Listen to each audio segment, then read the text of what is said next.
Hi, everybody, and welcome to That Fallout Show, episode 45, Short Stack. I'm Rick McVick, and with us tonight, as always, is Shalene. Hi, hello. And then over there's Vendertron. Welcome, sir or madam. How are you doing tonight, Vendor? Doing well, thanks. Yourself? I'm swell. And Shalene, how are you doing? Okay, yeah, I took a nap. I didn't intend to take a nap, but a nap was had, and I woke up feeling like, what year is it? So a little disoriented, but I'm here. Have you guys ever had one of those naps that, like, you don't exactly fall asleep, but, like, your head is, like, swirling around a bit? Yeah. And, I had one of Then those you today. wake up more tired than when you laid down. Like, you don't even fall asleep. Like, I was sitting on the couch and I let Evie catalog some records, and I was just kind of resting my head, and I had like that swirly feeling, like I was kind of in, like I'd just gotten out of a pool or an ocean all day, and I didn't really sleep, and it was kind of resting a little bit. But I wish I could have taken a real nap. But where we never sleep and where we are always vigilant is here on the show, and you can help us remain vigilant by sharing us on your social media. You can send us email like the lovely Kate tonight? I don't know. And you can like, subscribe, and retweet all of our things that we do because we're the best, and when you're the best, We you are can the bet it's the best.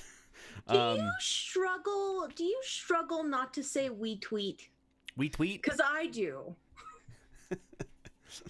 If I have a FUD doesn't hard fall time back, he retweets. pronouncing- Yeah, I have a hard time pronouncing that. I have to What consciously was the... not say we tweet. There was something that I couldn't say. I don't remember what it was. There was something I had trouble saying with an R and a W in it. And I don't know if it was like we were talking about it. Yeah, laser rifle, not laser rifle. Railway rifle. Oh, Railway right. rifle. You have to be No way. railway rifle. Yes, you have to be very astute in your pronunciation. Is that the right word? Did I use the right word? Astute. Well, it's a word. I Okay. mean, Well, anywho's, if you like what you're hearing or watching right now, us ramble bantering back and forth, tell your friends about us and host us on Twitch, and because we love it when you do that, and it's cool that you do that. So anyway, that's how you can help this show out. Tonight, we've got some news, a dash of, like a Salt Bay dash of gameplay, and an email. And yeah, so Vendor, we've had some new Discordians. Could you please welcome them? Absolutely. We want to welcome Conman Lama and Exponentius to the Discord. Nice. Those are the two that have come in most recently. If you're interested in joining our Discord, you can scroll down if you're watching live right now on Twitch. There's a link in our info on our Twitch page. Or if you're listening after the fact, you can also send us a message on social media. We're happy to we tweet that information out. So Nice. we also have some 5-star review shoutouts. Should I roll through those as well? Yeah, man. We have a 5-star review from Caleb Gayton and Eric from VA. I assume Virginia. Or Veterans Association? Veterans Affairs. Oh, yeah, that's the right one. Yes. Thank you for the 5-star review shoutouts. We always love those and welcome them. If you're interested in giving us a 5-star review shoutout, all you need to do is go to Apple Podcasts and search "We Just Love Games," GameStack, or That Fallout Show, and leave us a review and a little message, and we'll shout you out on the show. You know, I was a little disappointed that our 1-stars weren't more fun. Like the one on there. I want to know what our 1-stars. I feel like There was one. I've been sheltered this whole time. But there was only from 1-star reviews. Like we get very few nowadays. And there was the only one that has text is like, "It sucks. You gotta pad the reviews things." Like that's kind of how it was worded, and I don't really. And it was from EE Meme Boy. But like, I mean, I'm not going to sugarcoat it. We're totally incentivizing people oh to give yeah, us 5-star reviews yeah. by reading out their reviews on the show. So I but- mean, it's a legitimate strategy. Yeah. So you know what? There's the door. well, Way no, back. like, I mean, what I remember getting 5-star reviews was like, "That girl's terrible and Paul sucks," and I'm like, Who? What show were Who's you Paul? listening? Like, let's even start with an R. Like Raul, maybe, but Paul. Maybe they clicked on the wrong link. Maybe. Or that was the other one too, where like you get a 1 star and this person's like, "This show is the best show ever, awesome," and you're like, "Why 1 star? Yeah. Do you not know how ratings work?" Yeah, it's like those people that give Amazon reviews just for the sake. They were giving us a gold star. Yes. 1's amazing. 5 is like incredible. So Participation driven. yeah. But yeah, so thank you guys for joining the Discord and leaving us the reviews, because it was very nice to go there and see 2 new ones, and they did have very nice things to say. Nice. So thank you so much for that. Without further ado, we've got something news. If you like news, you're gonna love our next segment. What happened in the world of Fallout, Shalene? Not much, actually. And that's the end of our show. Unfortunately, yeah. So Good night. yeah. It's been fun. Tumbleweed. We do have a little bit of news, even though it was a bit of a slow week. Bethesda released an Inside the Vault update with some new information, so we're going to roll through that. So, Update 20 has been in preview on the public test server that is accessible by all PC players. And they have found that they want to keep tweaking the new upcoming event, A Colossal Problem, and also the legendary perks based on player feedback.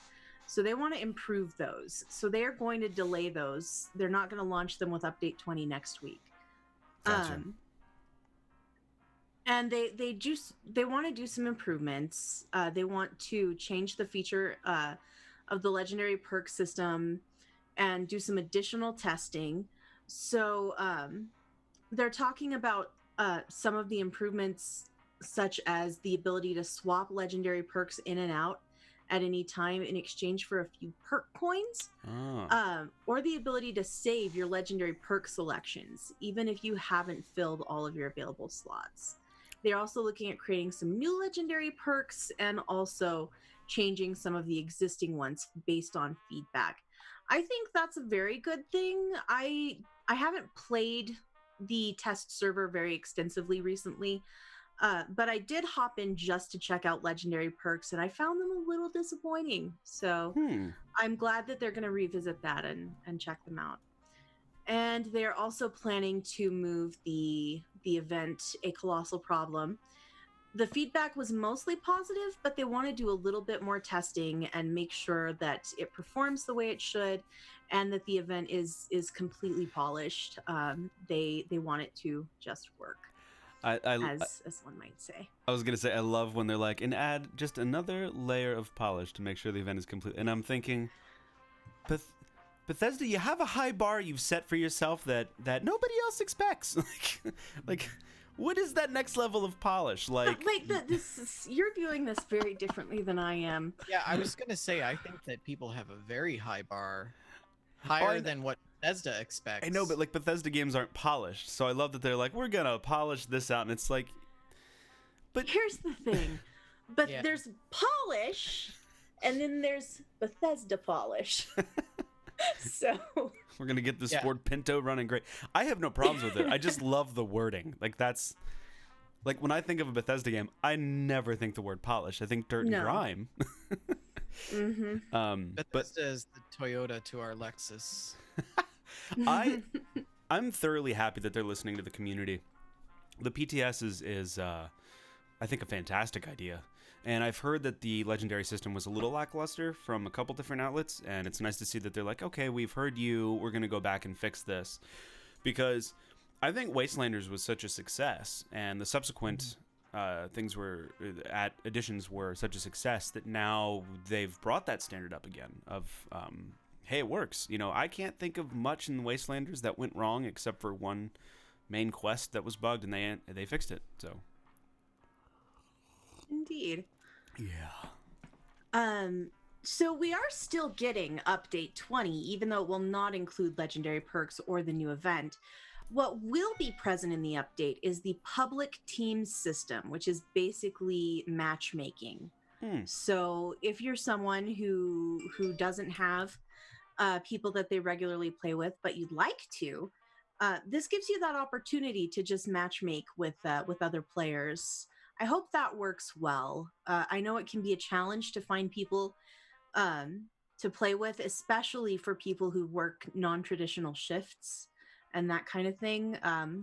It can be difficult to find people on the same wavelength to play with. So that will give you the ability to help get more players to do higher level content. And that's been available for testing. I don't know how it's been working, so I haven't checked that out. Hopefully it works well. They're also planning to implement seasons in Update 20, and we've talked about this a bit in the past. This is the new system that they're putting in with the game board style art, where you earn rewards differently, and the daily challenges are going to be different. So that will be there, and in addition to that, they have got a mystery pick event with the Purveyor. So I imagine that you are all bursting at the seams with script from all the legendaries during Foshnosh. The only thing that I had in my weapon slot on my stash box was just legendary weapons. Like I stopped killing the sloth because I was like, I don't want any more. Yes, yes. People were dropping their legendaries, yes, and I was like, I can't even pick them up. I can't hold them. I don't. It's like a squirrel with nuts falling out, or like that monkey gif when he's like holding like 50 oranges. Like, like I don't need more, but I want them. Exactly. If you were running Foshnosh with any regularity, then you have some abundant legendary things, and your cup runneth over with script. And you can use that in a mystery pick event with Murmurmurg. That began yesterday, June 11th, and will end on Monday, June 15th. So definitely go visit the lovely Murmurmurg down at the Rusty Pick. You've got that name down, packed. Yes. Well, that's her name. I mean, I'm just saying. Yeah, Murmurmurg. She's a lovely lady. It's actually little babushka wearing mole miner. I love the mole miners. I love the noises they make. I think they're wonderfully creepy. Or I can't even do it, but I just love that aspect about them. Can we talk a minute, guys? No. Can we talk? Have you explored the downstairs of the Rusty Pick since Murmur took it over and renovated? Yes, I did with you, Shalene, so I'll let you. Oh, you were there. Oh, okay. Yeah, I was standing with you and we were commenting on it together. That's right, you were with me. Am I that forgettable? It was probably all the drugs you were on. Mm-hmm. You just did so much Excel. Indeed, yes. We don't have to talk about that on the air. I can never run for a public office. Just a statement there. Shalene doesn't actually do drugs. Indeed, that is important to remind us of once in a while. I am the squarest of the square. There are no drugs happening here. But in Fallout, I do rather a few. Gracious, I'm so off track now. The Rusty Pick. I can't even say it. You can go downstairs in the Rusty Pick. Yes, Mobius, there is a downstairs. And in this downstairs, you can find some mysterious things. And at the very end of this tunnel, you can find a little break room, a little mole miner break room. And there's a little mole miner in there, and he's not hostile. You can't harm him. He's just chilling. He's in there with some items and just hanging out. It's like a break room. So who is this guy? Is he like Murmurmurg's assistant? Does she communicate with normal mole miners on some level? Is she friendly with them? Does it bother her that we slaughter them? Is this another friendly one like Murmurmurg? Is he maybe going to be another vendor giving us legendary outfits or something? I don't know. But he's there and he's not hostile. And he just shuffles around like drinking a cup of coffee in this little break room. And I find it fascinating. Utterly fascinating. I think he's I think it was intended that he builds the weaponry.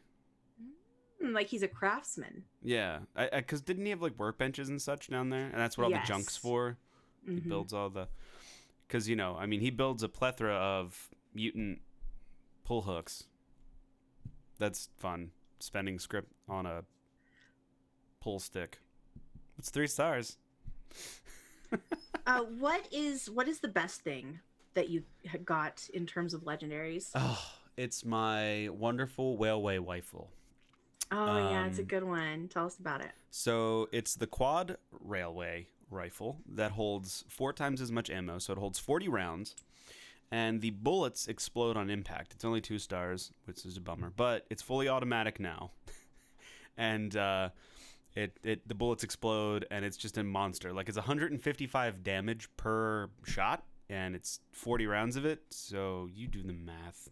Lovely. But the recoil is nuts. Like, it's just like, and then like you're looking in the sky after 5 rounds. It's one of the most wonderful things to shoot, and it takes so much steel to build only 5 rounds for this thing, and I eat through ammo like nothing. So I don't use it too often, but it is my favorite gun that I've got so far. It's like my anti-aircraft gun. It makes a little choo-choo train noise. I love that. I never used the railway rifle in any of the Fallouts except for this one now. I never used it in 4 at all. It's so great. I wish you know what I wish they would bring back is the junk jet. Oh, I forgot. Oh yeah, the junk jet. It's a good one. It's a very good one. Huh. Probably my favorite weapon in the game, in the franchise. I never used that either. I could just fill it with spoons and teddy bears and shoot it at somebody. Did you feel a little bit like Pirates of the Caribbean when they just put like forks and knives in the cannonballs? Pretty much, yeah. Yeah. Lovely. Well, that was a delightful little diversion, but I suppose we should return to the news. Well, I did want to say one of the things I'm really looking forward to is the season system. Yeah. I'm really looking forward to that. I'm very cautiously looking at it. What were you going to say, Vendor? I asked what you said. Me? Yeah. Oh, I just said I was looking forward to the new season system that's coming out. Oh. Yeah. I understand how it works in like other games, as you play the game, it progresses and unlocks. Yeah, I'm really looking forward to that. But you were saying something, you were kind of skeptical, Shalene? Yeah, I feel like it's going to make it more difficult to earn atoms in game. I think that some of your stuff that you would be doing normally that would earn you atoms is going to be earning you specific rewards instead on this game board. And while that's cool, I would rather choose the things I want with atoms that I earn. Yeah. I feel like it's a tool to make it more difficult to earn atoms to encourage more spending. I maybe that's just cynical, but I am cynical frequently. Weird. Yeah, I mean, that's certainly a possibility, and it makes sense. Yeah, I don't know. We'll see. I've been really liking the easier challenges. Like, I feel like I can actually complete most of the daily challenges in a day this time. They're doable now. Even the weak ones you can kind of complete in a day, and I really enjoy that. But I have been earning so many atoms because of those. So yeah, we'll see. But I am excited for it. I want to see the stuff that they give away. Mm-hmm. That's what I'm most excited for. More camp items. I just want to build my camp. Yeah, your camp is great. Your new camp is great. It's getting there. Yeah, we'll have to talk about that when we get to gameplay. Yes. But I quite like your camp. Thank you. I don't know if you had any defective camp items that you may have had to take in for a refund. But I mean, I tried, guys. I tried. An effort was made. EB Games is offering refunds on Fallout 76 in Australia. Really? 2 years after the game launched, EB Games will start to issue refunds for Fallout 76 in a response to fans' complaints about the game. The Australian Competition and Consumer Commission was informed by EB Games that they will be refunding any players who sent a request in between November of 2018 and October of 2019, and that they will be issuing these refunds through August the 1st. First, the Australian consumer law provides consumers with the right to ask for their choice of a repair, replacement, or refund when they have purchased a product that has a fault which amounts to a major failure. ACCC Commissioner Sarah Court explained. Retailers must ensure that they train their staff so that they do not misrepresent to customers their consumer guarantee rights under Australian consumer law, including the right to obtain a refund in certain circumstances. So plainly, this is related to the many performance issues that Fallout 76 experienced on launch. Yeah. And I think it's a good thing for consumers. I do. I think it's a good thing for consumers that they are able to obtain a refund. So. Yeah, I mean, even if the game isn't defective, if you want a refund, you should be able to get a refund. And it was a bit defective, to be fair. Not Like bad.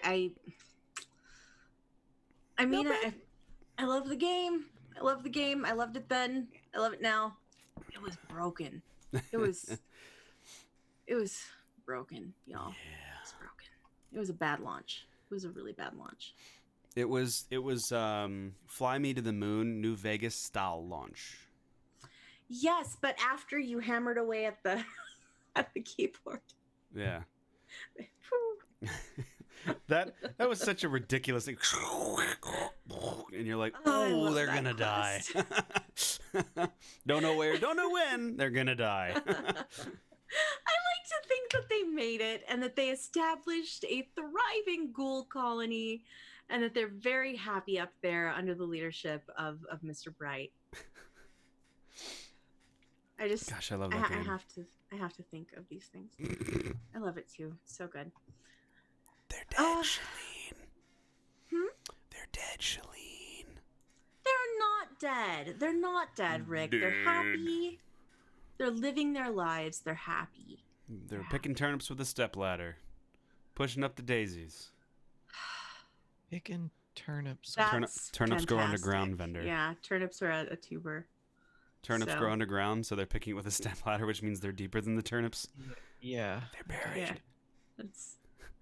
That's a good one. That's a good one. Yeah. This is an ex-parrot. Oh my goodness, you guys. Oh my goodness. What a show. I have no way to segue into this next one either. I mean, I try to do the don't. segues, Just- but I'm just we're Let's just just hit gonna this roll one into it. straight on, because I thought this was cool. So Black Lives Matter is a thing that's been in the news. It's been in current events. It's something that we spoke on during last week's Game Stack episode. So definitely check that out if you'd like to hear what we had to say. But Bethesda has also commented on commitments that they are going to take in light of recent events and in combat of racial injustice. And I just want to read Bethesda's statement, if you guys don't mind. Go right At ahead. Bethesda Softworks, ZeniMax Media, and our global family of studios, we unequivocally believe that Black Lives Matter. Our corporate culture is based on principles of respect, inclusion, and fair treatment. We welcome applicants into our family without regard to race, religion, gender identity, sexual orientation, or age. And we condemn the systemic discrimination and social injustice that has been part of American life for far too long, and that provides the catalyst for our current civil upheaval. We want our company to be a positive force in fighting these wrongs, and we want to do our part in building a better future for all. We've committed support for Black Lives Matter. We will continue unflinchingly to add our voice, or our silence when appropriate, to the cause, whenever and however we can. But as we have all seen in the past month, words are not enough. Our collective eyes have been opened to the realities and unfair treatment that people of color face every day, and we must do everything in our power to help. We can do better, and we will. We are currently engaged in an active dialogue to examine what we can do to promote greater diversity, racial justice, and equality. We don't yet have all the answers, but we will do the work to educate ourselves, to promote equity and fairness in everything we do, and to be a more active ally with the Black community. We are listening to our employees of color and to the wider Black community. We are exploring ways to educate ourselves and our teams. A true desire for change must lead to action. Here are a few concrete steps we will be taking. Immediate financial support in the amount of $250,000 for organizations engaged in the fight for racial justice. creating a diversity council to hold us accountable with our focus on diversity and to support our employee-led groups, creating a Black and diverse employee-led resource groups to shape our diversity programs and foster an inclusive workplace, recurring and mandatory unconscious bias, sensitivity, and allyship trainings for all employees, improved and expanded diversity-based recruiting efforts, ongoing educational programs for all employees to help raise awareness and elevate the dialogue around all forms of inequity and justice, the development of a mentorship program and other leadership initiatives to increase our support of employee members of the Black and diverse communities, an annual Global Service Day for all employees, and exploration of additional volunteer efforts to support Black and diverse communities. This is by no means a comprehensive list, and it will continue to grow as our understanding evolves and as needs arise. Effecting real change in the face of deep-rooted, systemic discrimination will not be easy, but our commitment is unwavering. Bethesda. So I'm glad that they, instead of just there have been a lot of hashtags flying around this week, and words are words, but actions are what matter. And I'm glad that they have pledged some actions in terms of changing things within their own organization. And yeah, all very good things. Yeah, definitely. It's nice to see, you see these statements that come out from other companies, and it's like, this is a terrible thing. We're supporting this organization. We're committed to this within our own company. Yeah, but there's no concrete. Like, okay, cool. Yeah. That's good. But Bethesda's like, this is what's happening with our teams. This is how we're going to do this. We're implementing this strategy. This is blah, blah, blah, blah, blah. So you can say the right things all day long, but that doesn't matter if you don't do the right things. Right. And I think Bethesda is trying very hard to do the right things. Well, and the thing is like, this is such a big issue that people say and support it without the actions, and because they don't feel that they will have an effect. Right. But on the granular level, Bethesda has the capability to change the culture within their own organization. That is what they can do, right? That's what they can do. And changing that culture and the organization, that goes home to the families that work for Bethesda, to the communities that are involved with Bethesda, the companies that they deal with. Like, it will change a lot of things. So it's cool. I like what they're doing. Yeah, that's well said, Bender. The other thing that struck me interesting too is you look through all those comments and people are like, "Oh, company pandering," blah, blah. And it's like I feel like people forget that people work at those companies. Companies are not just like AI churning out games. Like, they're folks that are humans. That the internet has a strange way of hating everything. Allowing people to say things that they wouldn't otherwise say to somebody face to face, I think. Yes. The other thing I wanted to point out too is I've seen this image go around where Bethesda changed all of their logos to the rainbow square in every single official account except for the Middle East one. And they're like, "Oh, look at that." Because they're using that as proof as Bethesda's just pandering. They could die probably in the Middle East if they did that. So think about that in your brain for a second. So the Middle East is not friendly to anyone of the LGBTQ family. And so Bethesda's just trying not to get their employees hurt. So yeah, stop using stupid arguments to uphold your baseless points. I think you said something about recurring and mandatory unconscious bias, sensitivity, and allyship training courses for their employees. Requirement. That is that's so critical. That's probably one of the most important things that they can do. It's so strange to me that whenever I see a company put anything like this, it doesn't make any sense to me just because I'm not racist. And it's so hard for me to comprehend that there's someone out there that is. Wait, people need training to see that people are equal? This is day one stuff. It's crazy to me. I don't know. I mean, there's people out there that think the Earth is flat, that the moon landing was fake. That's more believable I mean, yeah. than inequality. That fluoride in water is, microchipping. Like, But like that to we're me stupid. is more believable than racist beliefs. Like True. I can't see the whole world at once. So maybe, I mean, obviously I'm not, but I'm just saying I can't see the whole world at a globe, unless I'm in space. Yep. But I can see a person in front of me, and they're the same as me. So, Well, and I mean, as far as you look, it's just keeps flat. going. Have you ever been to Kansas?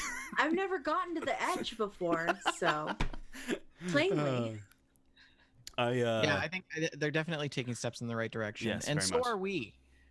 We have a zero tolerance policy on racism within the WJLG community. Okay, I was gonna say, Vendor, there's 3 white people on the show. That's it. We have no diversity. No, we have a zero tolerance policy. Well, I mean, I'm kind of I'm Hispanic, That's so true. there's that. I'm very pale Hispanic, but Lopez, hi.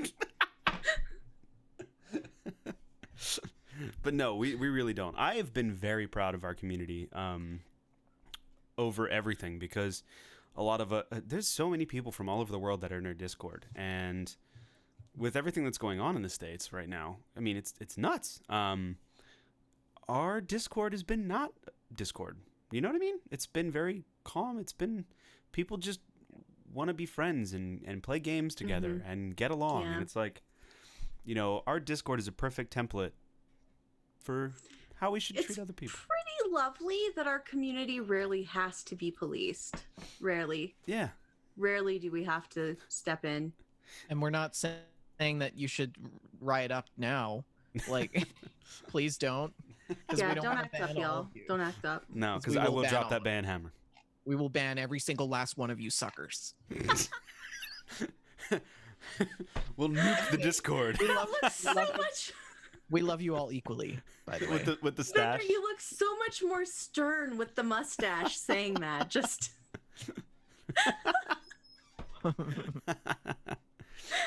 Oh my goodness. Oh Oh my. my goodness. Well. Anyways, that was a thing that happened. Okay. Yeah. Indeed. Wow. This has been a show, let me tell you. So I think we had a fall IRL, Rick. Why don't you tell us about that? Yeah, we're going to talk a little bit about how crazy the 1950s were, with all the nuclear testing. And I don't know if there was credit to Archin for sending this in. Yeah. And I don't know if it was something in the air, but I'm going to read a little bit of excerpts from this here. So for about 4 decades, the U.S. Department of Energy tested more than 1,000 nuclear devices at the Nevada test site. And that's just an expanse that's only 65 miles northwest of Las Vegas. And they would go to say that they would light up the night sky, says Alan Palmer, executive director of the National Atomic Testing Museum. It turned night into day. Could you imagine how bright that is? Like think about that. Like that's nuts to see in the distance. Like, oh, that's just a nuke. You're in Vegas, gambling, drinking. Nuke goes off. But apparently Las Vegas capitalized on the whole thing. The Chamber of Commerce printed up calendars advertising detonation times and the best spots for watching. Casinos like Binnen's Horseshoe and the Desert Inn flaunted their north-facing vistas, offering special atomic cocktails and dawn bomb parties where the crowds danced and quaffed until a flash lit the sky. Women decked out as mushroom clouds vied for the Miss Atomic Energy crown at the Sands, and best thing to happen to Vegas was the atomic bomb, one gambling magnate declared. I really want a mushroom cloud dress now. It's in the article. It's amazing. I'm surprised it's not in Fallout right now. It's pretty stupendous. They need these in the Atom shop. Like, how crazy must that time have been? Like, I mean, it only makes sense. So think about it. Like, you've got people who were teens that went into World War I, got out, hit the Spanish flu, went through that, then the Great Depression hit, and then you have World War II with all the horror that brought, and then the 50s. Everyone's like, just party. I'm done. We're partying. Nothing. Oh, nukes happening? Like, party. The 50s were weird because it was like everybody was like, everything is perfect. Meanwhile, there's this like perfect. Red My menace family is looming. perfect. He is perfect. You are perfect. World is perfect. Everything's perfect. Well, it's all the booze and the cigarettes Gosh. and Like they minus felt perfect. minus the dash of racism and segregation that was in the 50s. Well, and it was ignored. yeah, It was just because was it had this to be thing perfect. that was there and nobody talked about it. Because it had to be perfect. And all of these like societal norms that existed in the 50s that are totally barbaric today. Like people are it would never fly, you know? I put the link in the Discord because That's what I find so fascinating about Or not 50s culture. oh yeah, is the American dream, you know? The perfect lawn and fake and bliss. gardener and the giant house that cost $10,000. You know? Well, the Sears home. The Sears home. Sears Everybody home. could You buy could the Sears home. My grandmother ordered a catalog home. Ordered it right out of Sears. No kidding. That's Yeah. awesome. Yeah. It's like those were the days, man. I would love to like it's so hard to say that you would love to experience the 50s without all the baggage that came with it. But if you could remove all the bad stuff, I would love to experience the 50s. It had to have been a very crazy time, like a very interesting time to be alive if you were white and male. But I'm just saying it must have been one hell of a party. I mean, think about it. You go to Vegas, Sammy Davis Jr. is playing with Dean Martin and Sinatra's on stage, and then you go out and watch a nuke go off. Like, what? What? How crazy would that have been, right? Wild. Just oh my wild. gosh. And then right after, you're like, yeah, I'm going to go hang out with Hugh Hefner, you know? Like, it's... Yeah. What a nutty There time. was this movie that I watched on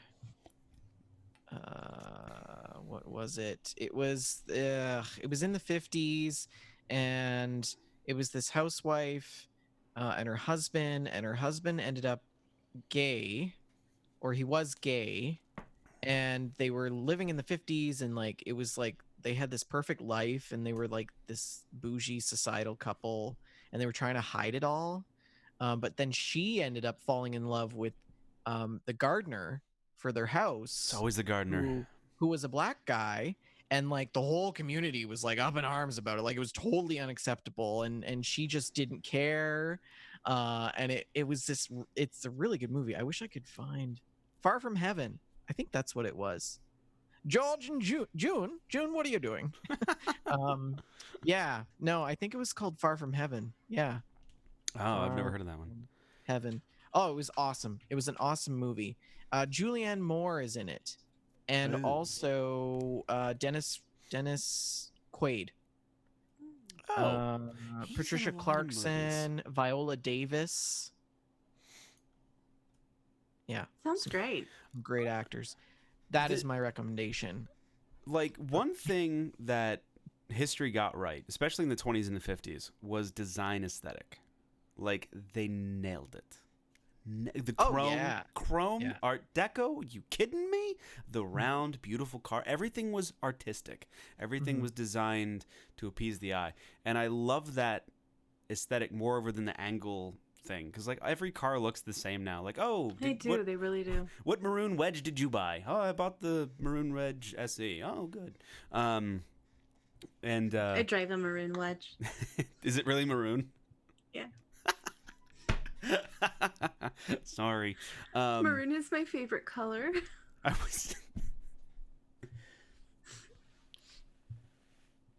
Good job. Anyway, I broke Rick. Yeah. look, I got into my wonderfully. I love my car. I have a nice. I call it the daddy wagon. It's my station wagon. It's leather. It smells like leather when you get in it. Has a nice LCD best. dash. It's got 6-speed TDI. It's a very cushy car. So I got in today, put the windows down, put my shades on, turned my car on. Radio doesn't work, and I'm like, makes sense. It's me. So, whatever. At least your car works. Actually. I mean, so far you probably jinxed it saying that, but I really love the 50s aesthetic, and I think that's one of the major draws to like Fallout is the design look. But anyway, I put the link to the article in the chat here on the show because it is really worth looking at the pictures. and all the beautiful black and white neon. Anyway, all those pictures of Fremont Street, which was Freeside in Fallout New Yes. Vegas, they're fabulous. I feel like you've been Just there. Fabulous. I know, right? Yeah. It's so funny. You see the cowboy, and you're like, oh, that's the dude from the robot. I can't think of his name now. Yeah. Victor. It's really funny the way that video games can give you a sense of place. Oh, yeah. When I went to my first E3, I absolutely felt like I had been in Los Angeles before because of all my many hours invested in GTA 5. It's so funny how a game can give you a sense of place. And I feel like New Vegas kind of nailed it. Same thing with Fallout 3 for me, with the nation's capital. By the way, the PS5 has been revealed, and also Grand Theft Auto 5 will be coming out for the PS5, because who needs a sixth? Surprise there. Yeah. Anyway. But GTA 5 was announced prior to the PS5. GTA 5 is the one that's already out. GTA 6, sorry. Yeah, GTA I mean, it'll come eventually. It was never officially announced. That was rumors. There was never an official. Fiscal. Well, I'm sure, though, that the PlayStation 5 is going to be an absolute bargain with its hardware specs. But you know what's actually really, truly bargains? I think we've got some ballistic bargains for you guys.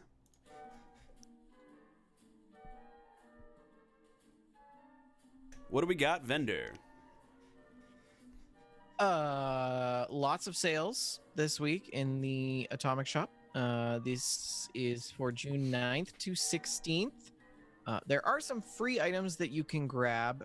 Your sharpshooting skills can be put to the test, and you can always make sure that you've got good vision for those scoped guns with the eye chart poster, which you can claim this week in the Atomic Shop, which is free. That is available till June 16th. There are some limited time offers and new items as well. It's time for another pit stop at your local Red Rocket to fill up on your collection with new themed items for your camp. So you can get until July 7th the Red Rocket Mega Furniture Bundle, I want the which is diner. glorious. The diner set is just absolutely wonderful. That is also available. And there's no definitive date when that will be leaving the Atomic Shop yet. So they haven't announced that. A Red Rocket cooler will also be available till July 7th.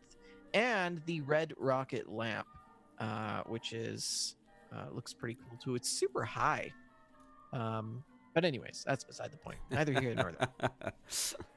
The Red Rocket Mega Furniture Bundle contains the bar stools, bar set, bistro table, dinner table, or diner table, booth, stairs, cooler, and the lamp itself. So if you're thinking about getting the cooler and the lamp, maybe you might want to just look at getting the furniture bundle for 1,200 atoms. Yeah.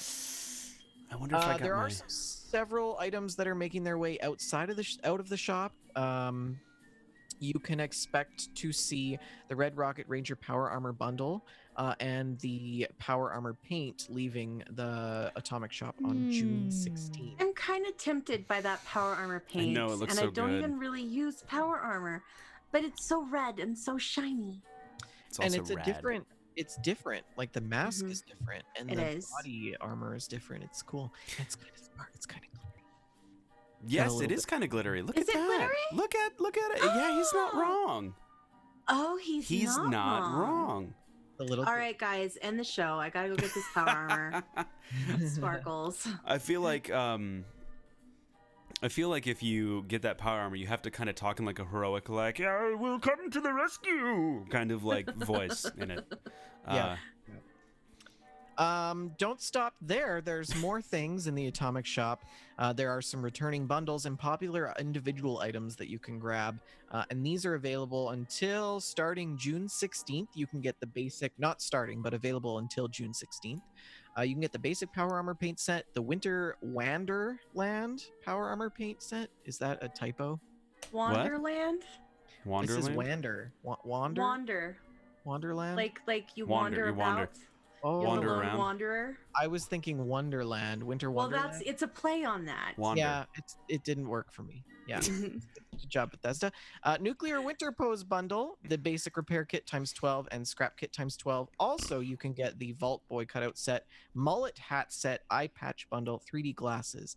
And then available until June 23rd is the Pale Rider Power Armor skin and the Mothman outfit bundle. Oh. Lastly, some things headed for the vaults. Be sure to pick up these things before June 16th at 12 p.m. Eastern Standard Time.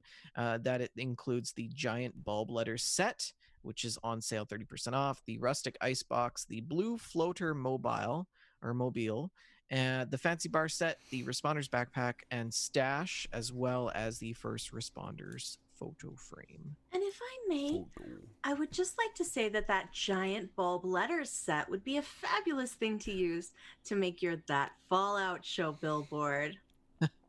Nice. Yeah. I should probably get that.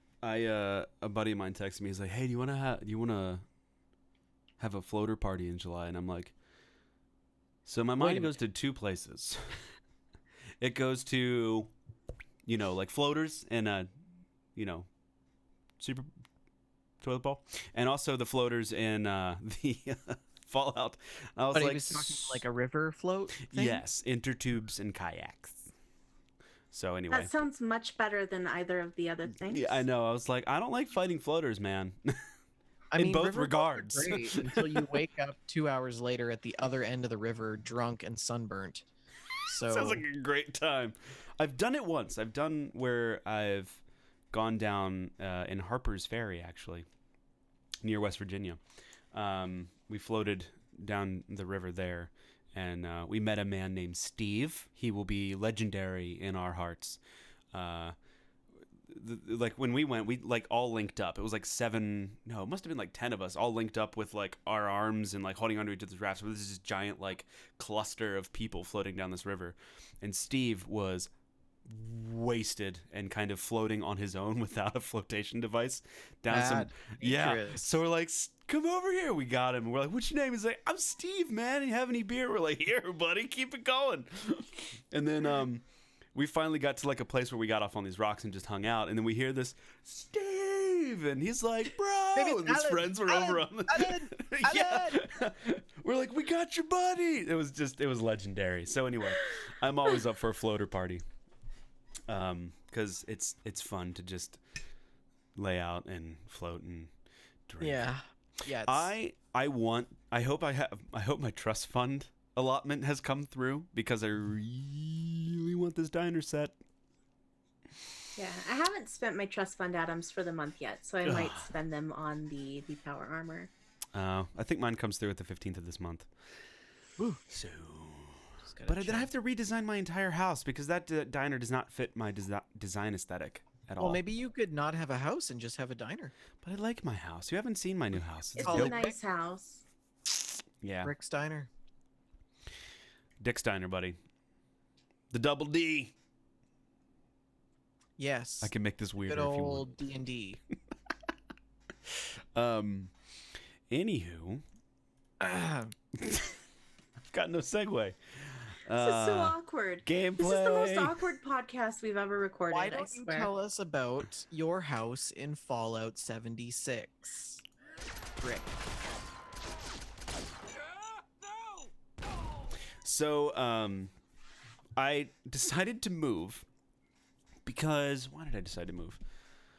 I didn't like...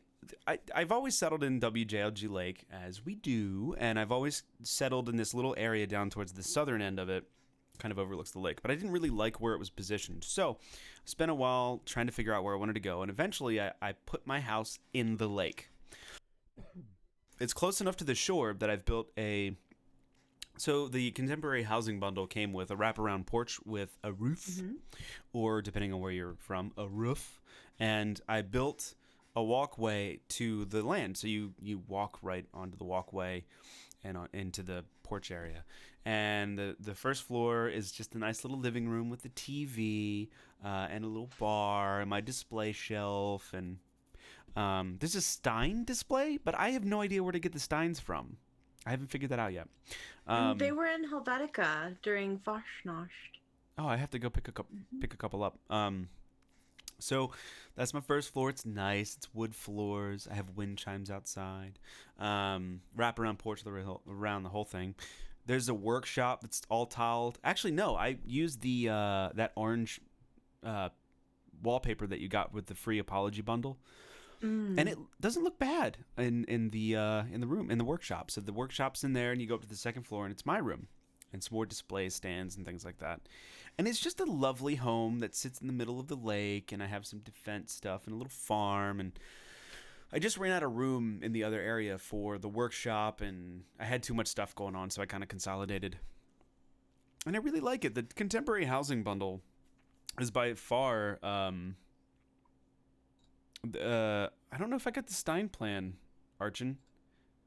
Oh, I did. Yes, I did. But that actually does not, the Stein plan that you got to build the Stein as a display item does not actually apply to the Stein display stand.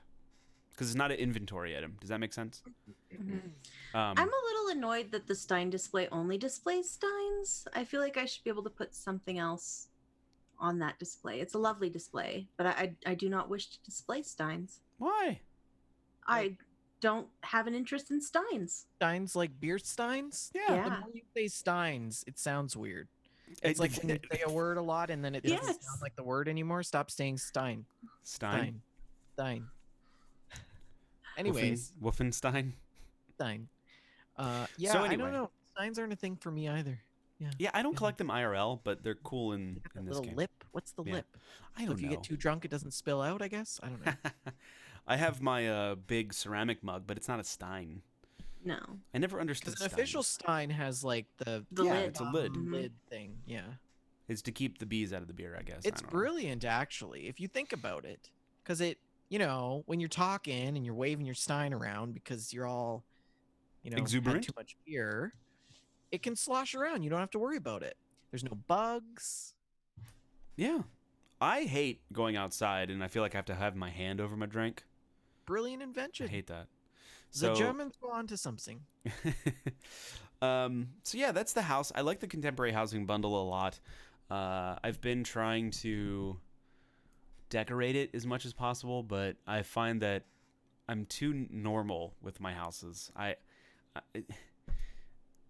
don't like doing zany things. I like having it look like a normal house, and yeah. Anyway, so a lot of the decorations There's nothing I wrong have. with that. I know, but like the Deathclaw carpet looks cool, but like doesn't fit the aesthetic. The Deathclaw carpet bothers me because I feel like it would hurt to step on. Yeah, the I feel head. like it would hurt your little feet How when many you walked times on it. have you stubbed your wee toe on something walking around, and that giant head is just sticking up there, ready to catch your pinky toe in the hoof curl or the horn curl, and you're gonna move, and it's just gonna snap. So, no, that carpet's It not looks going in my really house. uncomfortable. Yeah. I really wish they had like the sea cans.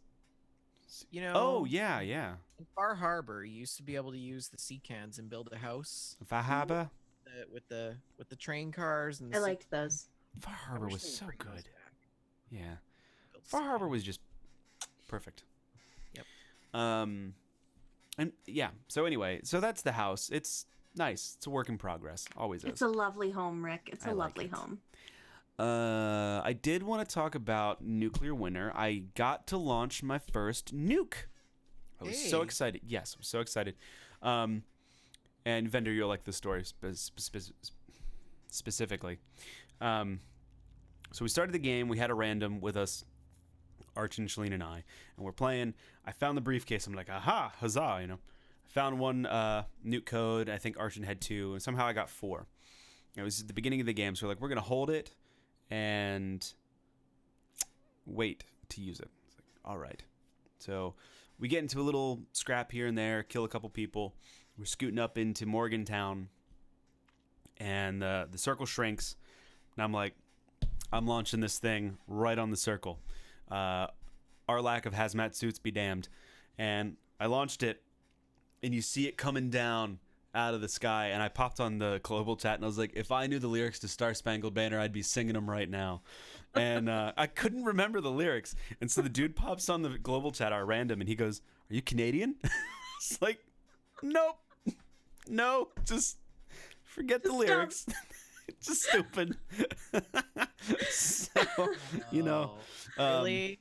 Really? Oh, say can I know, you like, see this- by the dawn's early light. as soon as Archon said that, I'm like, oh yeah, that's how it starts. I could not remember for the life of me how it started. Red glare. And this is that moment where you guys go, Yeah. I think that was written at the Battle of Fort McHenry. I think it was written in Baltimore. I don't remember. Anyway, so Francis Scott Key. yes, I think that was happened in Maryland. But anywho, the nuke went boom, popped off, and we're like, yes, and I got 2 kills. And so we're making our way into the nuke zone, and we're trying to stay out of it because none of us have rat away or anything like that, and it's just not going well. And then so we get in there, we clash a little bit, shoot, doesn't work, I die, Shalene dies, Arton's dead, it's just our boy left, and he gets into a scuffle with another dude and he drops him, and we're the final team. So it's just awesome that the first round that I ever dropped a nuke in, we got nuclear chicken dinner. Mm-hmm. It was And, great. Yeah, it was really good. And I know I've told the story on GameStack because it was super fresh, but I do want to tell the story on Fallout because some of our listeners don't cross over, and I just loved how this whole thing played out. So for those of you that don't listen to GameStack, last week I had to tell this Fallout story because it happened right before GameStack and it was amazing. Since I hadn't had a lot of time to play Fallout on my own, I was playing a lot of Nuclear Winter with Archon and Shalene, and I was like, you know what? I need to progress the Wastelanders. Actually, not even the Wastelander story. I need to finish the main story first. And so I'll go ahead and do that. So I logged in, got my character set up, and it's the mission where you're looking for Taggarty, I think.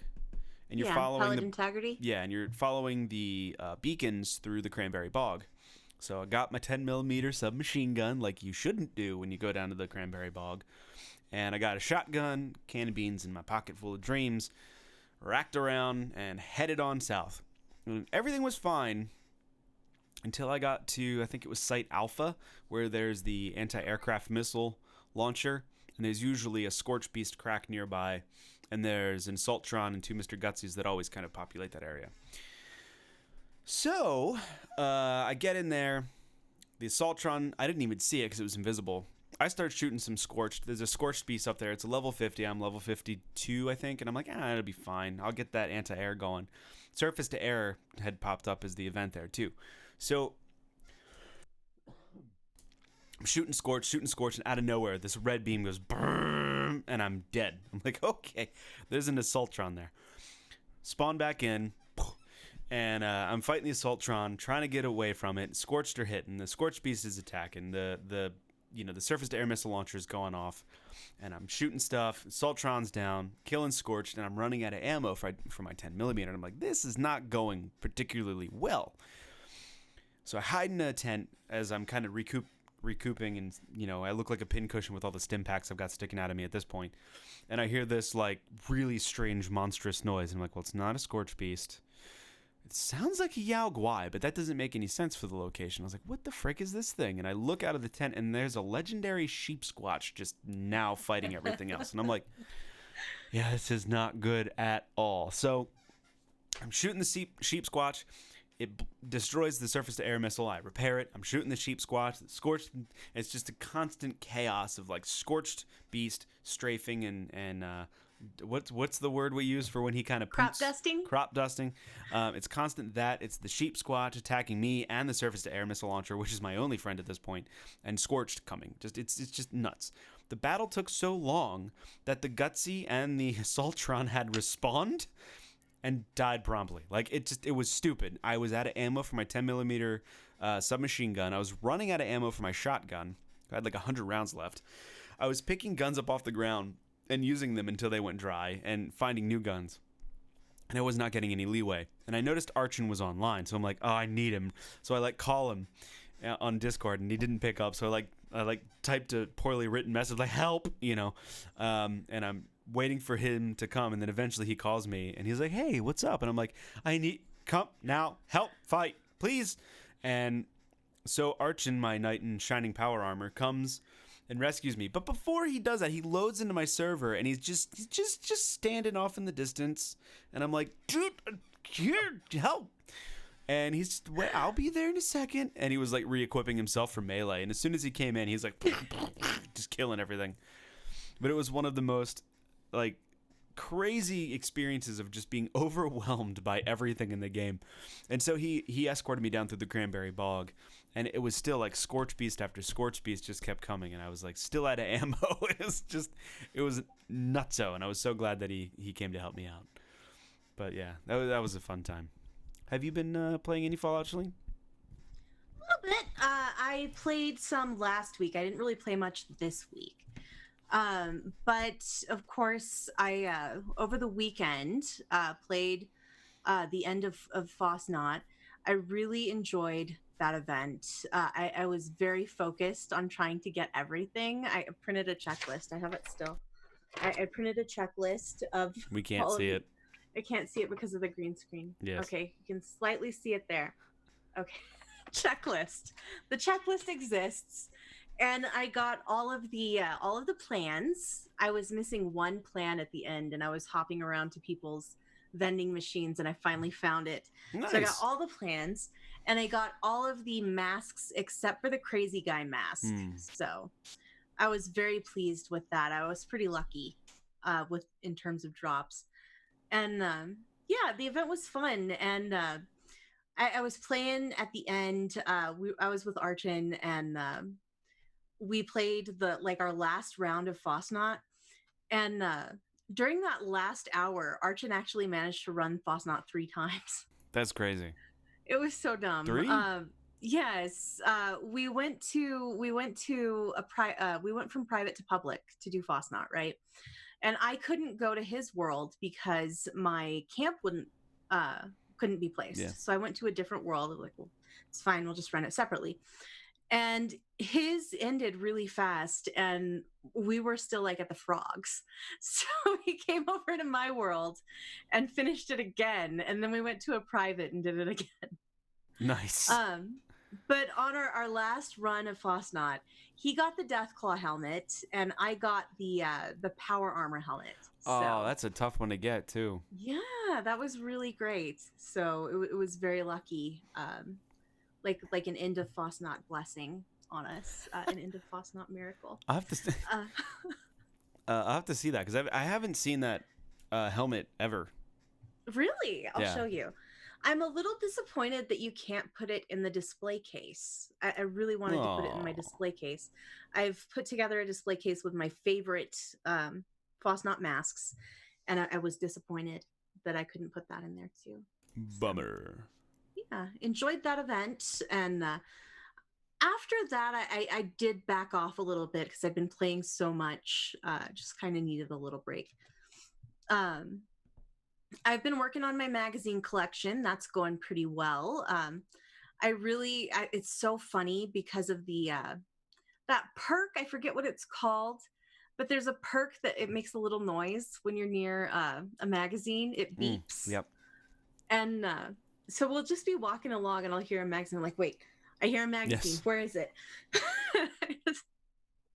I forget whatever we're doing, and I'm laser focused on finding the magazine. And I have a checklist of the magazines that I need and that I have. So, magazine checklist.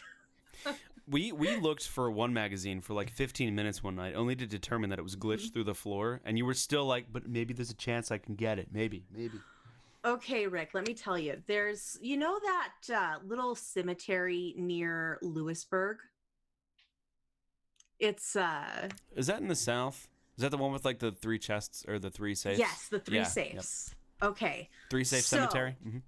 There's one there that appears sometimes. It's supposed to be on a bench up on that top level. That's where the magazine is supposed to appear.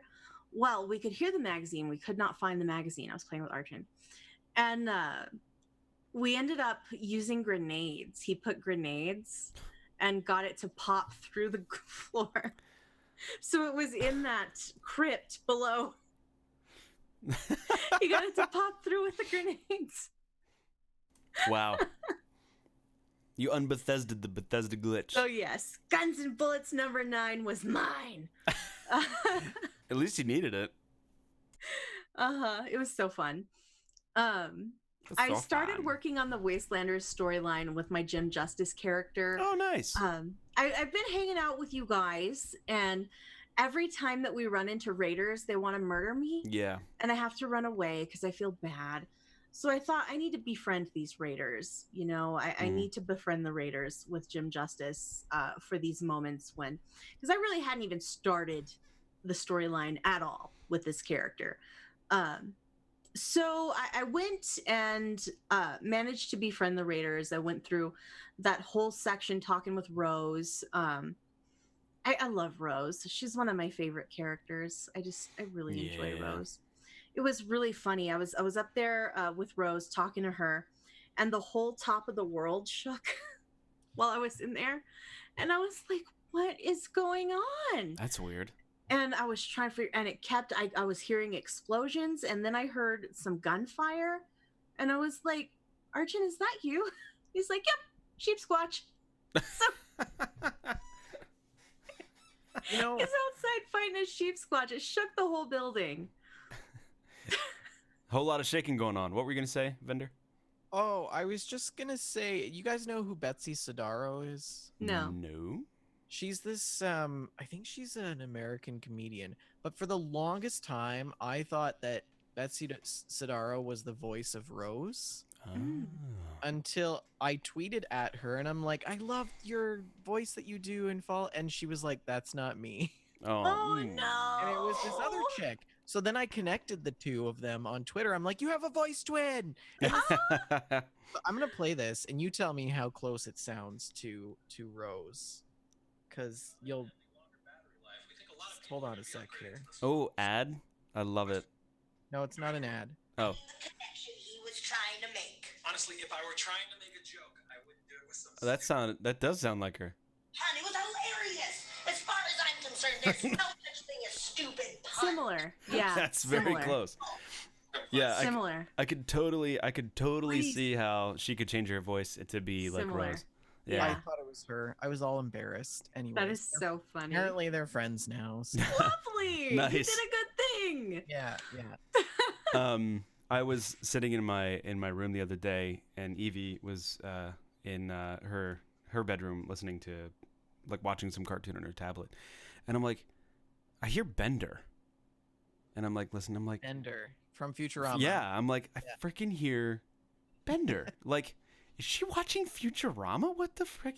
And I walk in and she's watching like the new version of Pound Puppies, and apparently John DiMaggio is a was the reoccurring voice. character. Yeah, and it's very similar to Bender, and I'm like, I approve of the show. But it's so Great. funny when you start like getting into this stuff, and if you like voice actors, like I know the three of us really appreciate voice actors, and you start like picking out their voices, and you're like, oh, yeah. that's Stephen Russell, or that's, you know, John DiMaggio, or, you know, Yeah, Billy yeah. West. Mm-hmm. Anyway, sorry Yeah. to derail your Where'd it go, not at all. Bender? Rose. You said Rose, and it jogged. Yes. So I went through that. I met the Raiders, and I think I really like them. I didn't expect to like them, but I kind of like them. They're likable, the Raiders. I feel strange about it. Are they the first Um, faction that you've interacted with? No, I've met the Settlers with my other character, Okay. but with Jim Justice, they're the only faction that I've really met. The Raiders. What do you think of the robots at the Settlers? They're funny. I think they're pretty funny. Yeah, they're yeah. I thought that they were my favorite. The Settlers are really good though. They are. Their settlement is like Mhm. the coolest place. It is. It's so cool, and there's that giant bear, and there's the thing, and yeah. The I like problem it. with the Settlers is I feel like they don't have any sort of personality. Yes. Yes. Whereas, like the Raiders are agree super with that. personality wise. The Raiders Um, are seasoned to the wasteland. Well, not even that, but it's like you go up to the Settlers and you're like, hey, what's your name? And one of the Settlers was like, John, and let me introduce you to Bill. And Bill's like, hey, John, how you doing? And it's like the same voice, the same kind of thing. But like you go to the Raiders and there's like, hey, how you doing? I'm missing an eye. Yeah. And there's a dude in a suit, and you're like, you guys are cool, despite the Raidery Yeah, thing. they're like, hey, this is Black Eye. Then you get to hear the story of why she's called Black Eye. Yeah. Great. It's- I love the fancy dude that's there. And he's just like, you know, he just wants everything. I haven't progressed too far in the storyline to know. I haven't either. But But the other thing is too is the raiders in this one are like, yeah, we just like force him to give us food. We don't really kill him, and you're like, well, see, that's not so bad. You're like, I could let it slide. Whereas like you go to like, my goodness. you go to like Nuka World, and they're like, yeah, we keep people as slaves. You're like, I'm gonna kill all of you now, which I promptly did, because those raiders were bad. You know what I mean? Oh, they were so bad. If those raiders in Nuka World had the same kind of personalities as the raiders in Wastelanders, I would have probably played the DLC a little bit more robustly rather than just slaughter all of them. I also decided to start working on some of the companion quests, and I have Beckett. I have Beckett at my camp. I have mixed feelings about Beckett. I think we've reached a point where I can spoil the early stuff of Wastelanders, right? Like, I think so. Light, very lightly. Sure, go yeah. for it. So Go yeah, for I it. think so, because it's been out for quite a while, and I think we're the last people who have not finished it. Pretty Yeah. sure, pretty confident. Everybody in the world has finished it except for not us. I think it's true. Yeah. I have not finished it, but that's okay. Huh? I haven't finished it. Yeah, we haven't either. Yeah. Okay. Yeah, none of us on this panel have finished it because we're a Fallout podcast. Run with it. Why Spoil would it. we? Well, not yeah. Light. We Yeah, have it's lightly- not big lightly spoilers, just spoil it. tiny little spoilers. We're busy. Yeah, the piece So- of mold you pick off the bread, then eat. So yeah. Beckett. Beckett is someone that you meet. He is imprisoned by some of the Blood Eagles, which are the raider faction that you cannot befriend. And you can bust Beckett out of his confinement by the Blood Eagles. And you find out that he was one of the Blood Eagles. He was a member of that group. And the Blood Eagles, they are not likable like these other raiders. They're not likable at all. They are some harsh dudes. They are crazy. They don't care for each other. They're not friendly. They're very cruel. They're beastly people, just absolutely beastly people. And I felt really concerned about befriending Beckett because if you were hanging out with these people, if you were one of them, I'm not sure that you're someone I want to associate with, even if you dress great and have fabulous hair, et cetera, et cetera. I don't know.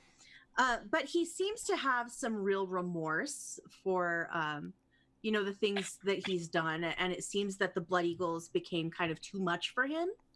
And that's why he ended up separating and he wants to take them down. He wants to reduce their power in the wasteland. So I've been working through his quest line. I found a place called the Freak Show. That was a place. Whew. Oof. Yeah, it was not a good place. Apparently Beckett was on lots of chems at the time. So I don't know. Ooh. It's yeah. I haven't that was even a met place. Beckett yet. Beckett is cool. I've decided that I do like Beckett. It was difficult for me to reconcile with him being a Blood Eagle, but it was his sort of ambient dialogue, the things that he says to himself as he's wandering around your camp, that ended up making me feel okay with Beckett, because he talks about wishing he could have gotten through to other people, and feeling regret, feeling a lot of remorse, and wanting to change his life. And those were the things that made me feel like, okay, Beckett, you're cool. You can stay. So. And you have fabulous hair. And he has fabulous hair. Yeah. So Nice. that's pretty much what I've done. This week I didn't play much Fallout at all, actually. I haven't played much video game of any kind. I haven't played many video games. I did start a new Outer Worlds character. We'll talk about that next week. Ooh. Yeah. We'll talk about that next week, though. Anyway. I do... Eric, did you have any gameplay? Nope, I haven't touched Fallout for over a month now. Okay. Yeah, it sounds really bad, but I just... Oh. haven't had an interest in playing it. So. No, it's okay. Yeah. You've been killing it in Sea of Thieves though. I'm trying to bring back some rigidity to my life, so I made a streaming schedule. Oh. I'm trying to stick to that, and yeah, I've been playing a lot of Sea of Thieves because they have all these freaking timed events, and I don't know why I'm devoting time to that and not Fallout, but if it's not one, it's the other, and they're both time sinks, and for whatever reason, I choose Sea of Thieves right now. Oh yeah, I chose Sea of Thieves for a long time as my time sink. Yeah. So yeah, and it's fun. But I do want to get back to Fallout 76 and spend some of my heritage dollars. And wait, are you still paying for Fallout first? Sub. I need to cancel my sub. You're still paying for it. Jeez. Well, I've only paid for the last month that I didn't. You're gonna have so many trust fund atoms when you log back in. Yeah. You're gonna need one of those like dollar bill shooters instead. It just ramps up bottle caps. Yeah. Yeah, so I'm hoping to get back into it. 4 Mile wants to play some of it too, so. Oh, lovely. Likes it. Yeah. Awesome. So. Well, do you want to take this listener email, Mr. Vendertron, sir? Oh, sure. Okie dokie. Okay, so this email comes from Kate, and Kate says, last November, I was looking for a new game and downloaded Fallout 4 on a whim. To say it's consumed my life is an understatement. I'm on my 4th character, and I've built up pretty much every settlement past the limit and done every quest multiple times, minus the 5th Dima puzzle, of course, because, oh my god, don't even get me started. Yeah. When I realized this was eating my life about 2 weeks in, I started looking for a podcast and found this lesser podcast from that Fallout show, Redacted. which wasn't really that great. I love that you actually redacted it in the email, Rick. That cracks me up. Wasn't really that great, and I've spent the last couple of months working through that archive, but you can imagine how depressed I was when I hit the last episode, and how happy I was when I found out that you guys have a new show I can listen to live, instead of nervously chuckling at the news items from 4 years ago. I love it. Plus, the Vendertron has been upgraded to co-host, so 4 might be my first Fallout game, but it won't be my last. I'm using the social isolation time to play through Fallout 3 and Fallout New Vegas, and even signing up for Fallout 76 after I tried the free weekend. I can't wait to keep listening to your show. Ad Victoriam, Wastelanders. Kate. Oh, she's a Brotherhood fan. Yeah, and she's of course she's a Brotherhood fan. Playing Fallout 4. Plainly. Fascists. Awesome. Just wait till you get to Fallout. Walk in Steel, sister. Steel be with you. Look, the East Brotherhood of Steel were fine. They were fine because they were like, let's protect everybody. But like the Brotherhood of Steel in Fallout 4 are just assholes. Oh, minus his nice coat. Kate is in the chat and says, yes. As the writer of this email, I profusely apologize for not censoring the phone. It's okay because we just insert our own words.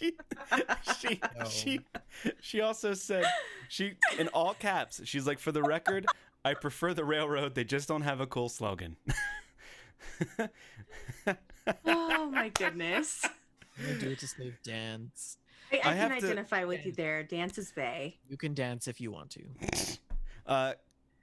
Kate, I know that you asked for the Discord link, but it's actually right on this live stream. So just give it a click. Can't talk. And head there and hang out with us in the Discord. Indeed. Yeah. But anyway, anything else you guys want to talk about? Vendor, do you want to what's our COVID update for the PPE? Well, I was streaming a little bit this week. I've got some more donations in. Thank you to Sater and Nefariat and a bunch of other people. We're now up to $2,769.69, which is wonderful. And still, excuse me, I just got like a bubble there. And still taking donations. As you guys know, we're doing, it's called the In It Together COVID-19 Relief Fund, part of Direct Relief. We're raising money to put personal protective equipment on frontline healthcare providers.